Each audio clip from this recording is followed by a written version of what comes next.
विद्यार्थियों, आज हम अपनी हिंदी पाठ्य पुस्तिका मेधा का दौरान कार्य शुरू कर रहे हैं बच्चों। तो ये हम शुरू करेंगे पाठ नंबर 9 से। ठीक है, तो पाठ नंबर 9 किसके बारे में है?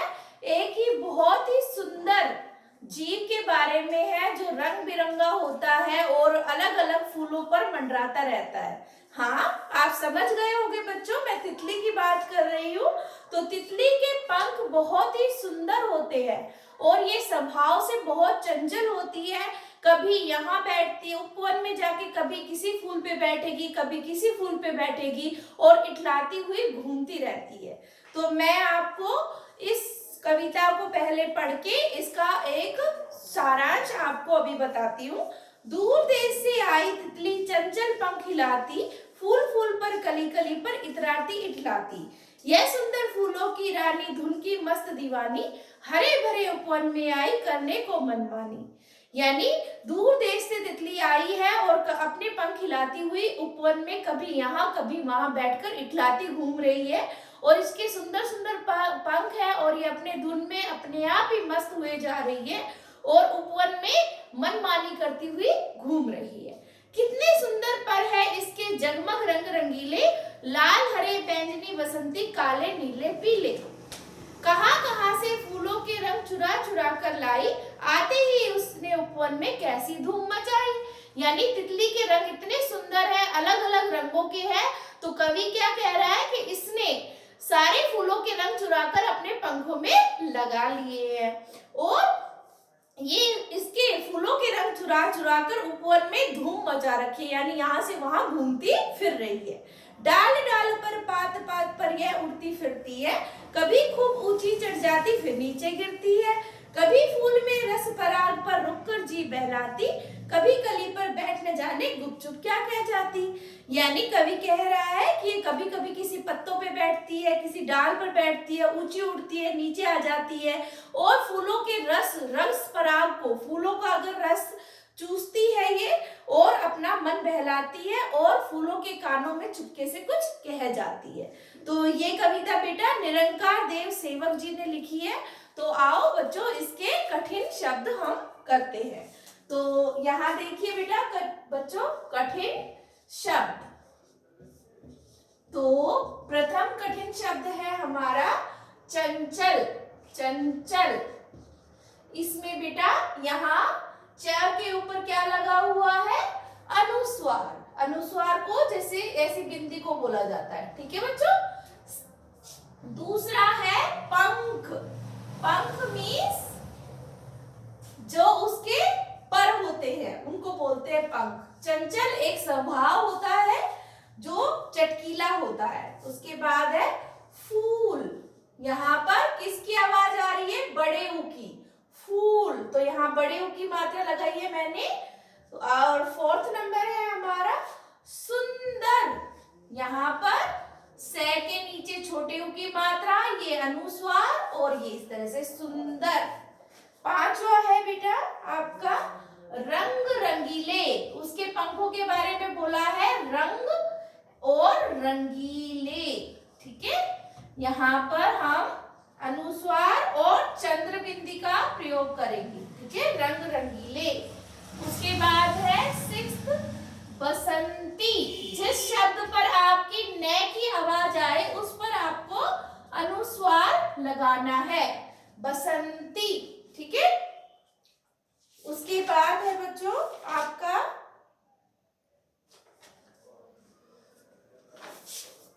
अगला है धूम।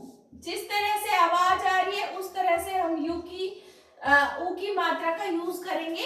धूम, जैसे हमारे शब्द पर ज्यादा लंबा स्वर बन रहा है तो हम बड़े ऊ की मात्रा का यूज करेंगे धूम। फिर है उड़ती। उड़ती। ठीक है, उड़ती। नौवा है ऊंची। ऊंची, यहाँ पर हम चंद्र बिंदी का प्रयोग करेंगे।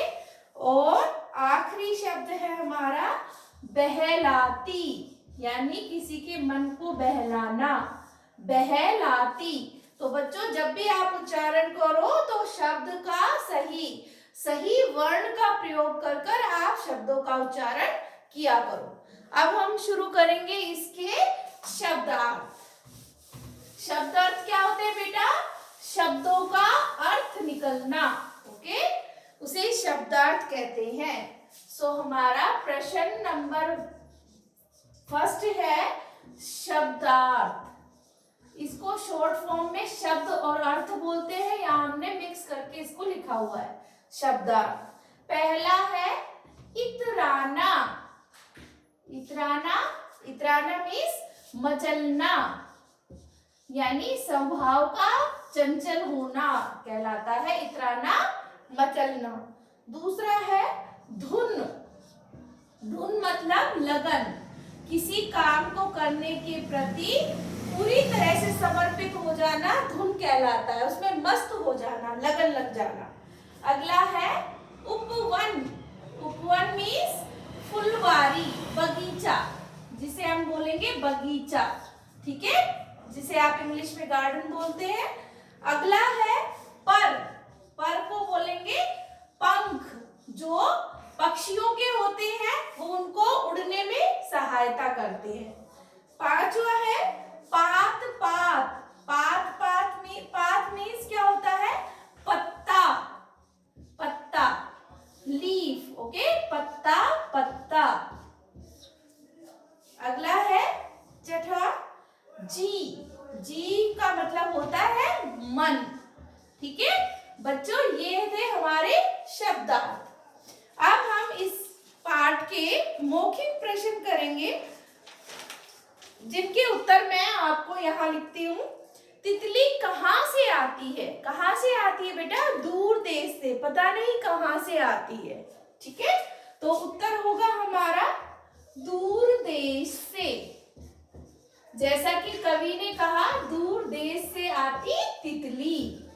दूसरा है तितली बाग में आकर क्या करती है? क्या काम करती है? फूलों पर बैठ के वो क्या करती है? हाँ बच्चों, वो पराग इकट्ठा करती है। पराग मीन्स शहद इकट्ठा करती है। पराग इकट्ठा करती है, ठीक है। ये आपके मौखिक प्रश्न थे। उसके बाद है आपके question answer, long question answer, जिसे हम कहेंगे। तो तितली के पंख कैसे हैं? तितली के पंख कैसे हैं बेटा? रंग बिरंगे और सुंदर हैं, ठीक है। तो हम इस तरह से इस उत्तर को लिखेंगे।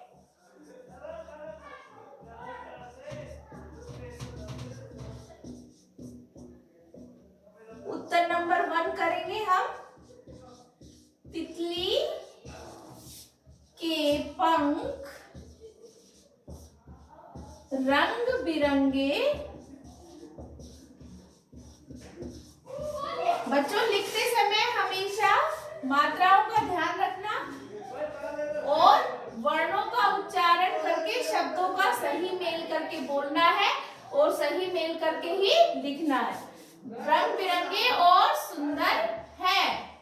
उत्तर नंबर 2, तितली मनमानी करने के लिए कहाँ आई है? कहाँ आई है बेटा? वो बगीचे में, उपवन में आई है। तो हम इसका उत्तर ऐसे लिखेंगे, तितली मनमानी करने हरे भरे उपवन में आई है। कहाँ आई है बच्चों? वो उपवन में आई है, ठीक है। तो ये आपके 2 प्रश्न उत्तर थे। अब उसके बाद कविता की पंक्तियां पूरी करनी है। उसमें आप क्या करोगे? कविता के जिस तरह से लयात्मक रूप में आपको कवि ने लिख के दिया है, उसी के आपको शब्दों को पूरा करना है। जैसे कितने सुंदर, तो आगे क्या है कविता? पर है इसके, कितने सुंदर पर है इसके खालिस्तान रंग रंगीले, कैसे है? जगमग रंग रंगीले। अगला है आते ही उपवन में, आते ही इसने कहाँ धूम मचाई? उपवन में। कैसी धूम मचाई? तो इस तरह से आप पंक्तियों को पूरा करेंगे। अब हम अगला करेंगे उल्टे अर्थ, यानी उल्टे अर्थ वाले शब्द क्या होते हैं? विलोम शब्द, यानी हम इसका उल्टा अर्थ लिखेंगे। तो हम अब करेंगे विलोम शब्द। तो देखिए बच्चों, विलोम शब्द आपके क्वेश्चन नंबर 3 में है, उल्टे अर्थ वाले विलोम शब्द जिनको बोलते हैं, और इसको आपकी बुक के अकॉर्डिंग लिख रखा है उल्टे अर्थ वाले शब्द।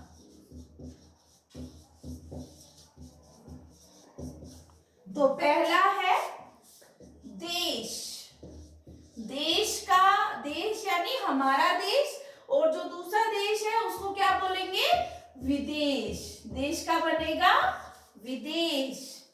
दूसरा ख है ऊंचा। ऊंचा मतलब ऊपर की तरफ, तो इसका विलोम क्या होगा? नीचा। ग है बैठना। बैठना मतलब नीचे बैठ जाना, और अगर हम खड़े हो जाते हैं तो क्या बन जाएगा? उठना। ठीक है। घ है आना। आना मतलब कम, तो जाना इसका विलोम बन जाएगा, आना का बनेगा जाना। उसके बाद है बेटा नेक्स्ट सुंदर। सुंदर मतलब खूबसूरत, तो इसका उल्टा होगा बदसूरत। ओके, मीन्स गंदा। फिर लास्ट है आपका चढ़ना। किसी चीज पर ऊपर की तरफ जाना, तो नीचे की तरफ क्या होगा? उतरना। ठीक है, इस तरह से हमको इनके विलोम शब्द बनाने हैं। अब बच्चों है अगला आपका प्रश्न, इन शब्दों से वाक्य बनाइए। तो बेटा वाक्य बनाना क्या होता है? आपको एक शब्द दे दिया जाएगा, आपको उस शब्द को अपने वाक्य में, शब्दों के भंडार में उसे यूज कर व्याकरण के आधार पर उसे सही से बनाना है। तो अब मैं यहाँ लिखती हूँ, नंबर 4 है आपका वाक्य बनाओ। तो पहला शब्द आपको दिया गया है फूल। फूल जैसे शब्द है, अब हम कोई भी इस पर वाक्य बनाएंगे जिसमें ये शब्द आपका आना चाहिए। ठीक है, तो फूल पर हम जैसे बना सकते हैं, तितली फूल पर बैठी है, फूल बहुत सुंदर है, इस फूल का रंग नीला है। इस तरह से हम कई वाक्य बना सकते हैं, पर वाक्य बनाने से पहले ये ध्यान रखना व्याकरण के आधार पर वो हमें सही अर्थ दे। ठीक है, जैसा कि आपको पढ़ाया गया है, वाक्य सार्थक भी होते हैं और निरर्थक भी होते हैं, तो हमें सार्थक शब्द ही बनाने हैं, सार्थक वाक्य ही बनाने हैं। तो हम इसको बनाएंगे, तितली फूल पर बैठी है। ओके, तितली फूल पर बैठी है। दूसरा है हमारा ख, उपवन। उपवन मतलब होता है बगीचा, इससे आधारित हम बनाएंगे, यह एक उपवन है, मतलब यह एक बगीचा है। ठीक है। ग है हमारा देश। देश शब्द से हम बनाएंगे, भारत मेरा देश है।